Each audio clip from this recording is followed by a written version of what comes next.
Thank you very much, Kelly. Yeah. Thank you, Thomas. Well done. No problem. Okay, so just before lunch, we have Peter, please.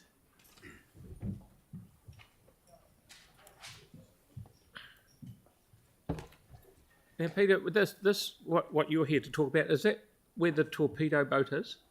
No. No, the site is in London Street, which I'll illustrate, and next to the Lyttelton Library.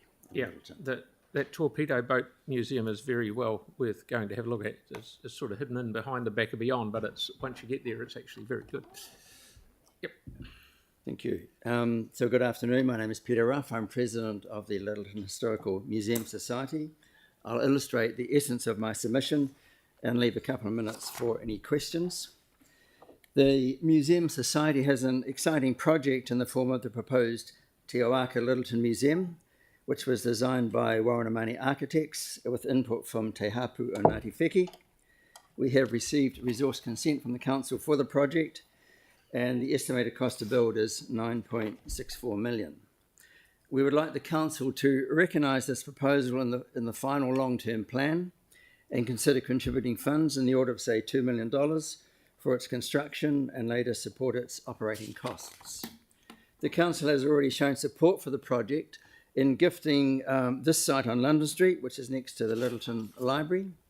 The original museum was established in 1969, and from 1980 it occupied this building on Gladstone Quay, which was demolished following the Canterbury earthquakes. 95% of the collection was salvaged, and the collection was checked, cleaned, photographed and documented, and it was then packaged, and most of it is stored in containers at the Air Force Museum of New Zealand on the tarmac there at Wigram. Since the earthquakes, we have kept the sense of the museum alive and maintained community engagement. This has included establishing a website and profiles on Facebook and Instagram. All objects and photographs in our collection, which I think amounts to some in the order of over 18,000, can be viewed online via our website. And this photograph example shows the water surging into the dry dock after a tsunami in Chile in 1960. We have prepared numerous pop-up exhibitions for display around Lyttelton and what we call local eyes exhibitions for online viewing. We have also prepared significant self-guided walks and undertaken guided walks around Lyttelton's historic sites.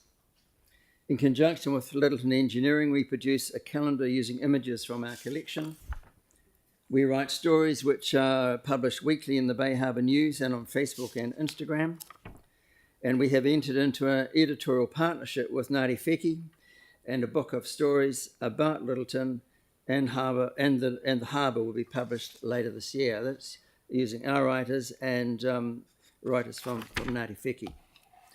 In the new museum, the collection will tell stories pertaining to 6 themes which have been identified by museum professionals in our society, and our realm of interest is essentially confined to Lyttelton and Lyttelton Harbour.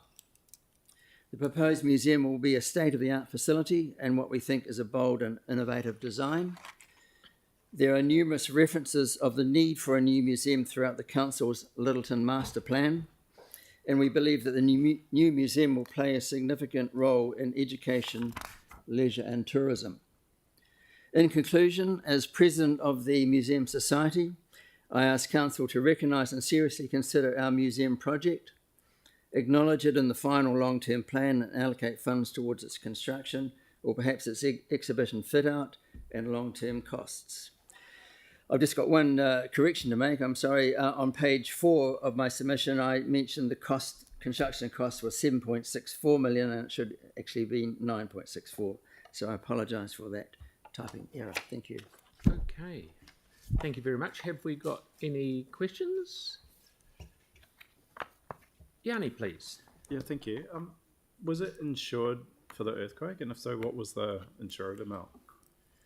The original building that we're in was a council building, and I've no idea whether that was insured, and we've inquired, and any insurance payout from that went into the council coffers and not to us. But we had our collection insured, and we did suffer some damage in terms of cabinets and displays, which we obtained insurance on. I don't know what that amount is. Okay.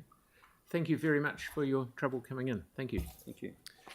Okay, everybody, 10 minutes past 2 is when we're back. Thank you very much.